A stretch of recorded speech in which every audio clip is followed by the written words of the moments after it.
The Democratic-controlled House of Representatives in the United States launched a formal impeachment inquiry into President Donald Trump. The announcement by Speaker Nancy Pelosi comes after reports emerged that the president allegedly sought foreign help to smear a political opponent who's currently a frontrunner to face him in next year's presidential election. Our correspondent in America, Sherwin Bryce-Pease, joins us now from the US. Sherwin, thanks very much indeed for joining us. So I suppose a lot of talk happening around this issue, and a little bit later on we're expecting a transcript. Tell us a little bit about just how much this is of a challenge for the current president. Well, this has been building up for the last number of months, Peter. There have been various investigations launched by the various committees in the House of Representatives. There are 6 committees in the House of Representatives and 2 prominent ones that have been looking into the conduct of this president and his administration for months. One of those is dealing currently with the Mueller report. That's the Judiciary Committee under the chairmanship of Gerald Nadler. And there's another one under the chairmanship of Adam Schiff of California, which is called the Intelligence Oversight Committee, really looking into the contacts between the then Trump campaign and Russia vis-a-vis the 2016 election. What you have had now is a groundswell of support among Democrats, and this has been building over that time period. It started with a dozen or so Democrats, then you had 20, 30, now over 100, and eventually the political levy, essentially when Nancy Pelosi, the Speaker of the House, essentially the leader of the opposition in the United States right now, came on board. What Nancy Pelosi was very careful about is wanting to follow a procedural, a very systematic avenue in which they would make the case for impeachment to the American people. So what you have currently right now, you have a constitutional, a legal process that will be examined, but there are also political calculations that have to be made by the Democratic Party, because launching this impeachment inquiry is a very divisive issue. Poll numbers suggest that not all Americans, certainly a majority of Americans, do not want this to go ahead because it's a very divisive process. They have the most recent example of the impeachment inquiry and in the impeachment hearings into former President Bill Clinton that divided the country and did not actually lead to the impeachment of that president. So for Nancy Pelosi, there were some political calculations to make, and also the constitutional issues that needed to be addressed. Do you uphold the law?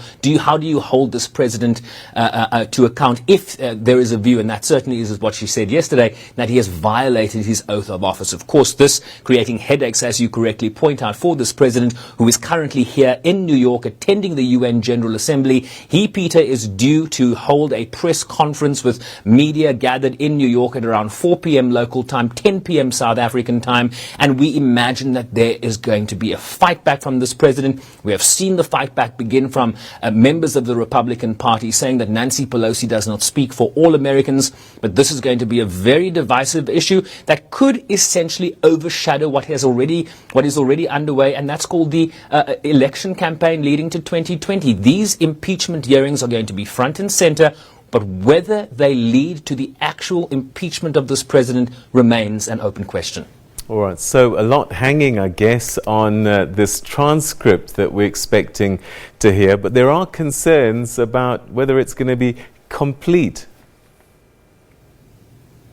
Well, concerns and precedent, of course, referring back to how the release of the Mueller report was handled. Of course, it was a lot was blacked out by lawyers in the Judiciary Department. Of course, the head of the Justice Department is the Attorney General William Barr, who is a Trump appointee. There's not a great deal of confidence among Democrats that the transcript that will be released today will be a full account of what exactly happened. Is it going to be a recording that will be transcribed? Was there a stenographer in the room that was taking down word for word in terms of this conversation between the President of the United States and the President of Ukraine? And at the core of this issue are media reports that suggest that President Trump withheld $400 million in military spending earmarked for Ukraine, given their difficulties with Russia across the border, the annexation. This followed, of course, the annexation of Crimea and the standoff between the two armies across borders in that region, withholding $400 million in U.S. aid, and a week later having this conversation with the president, urging an investigation into his political opponent, who is currently the front runner in terms of the Democrats running for to face him in the 2020 election.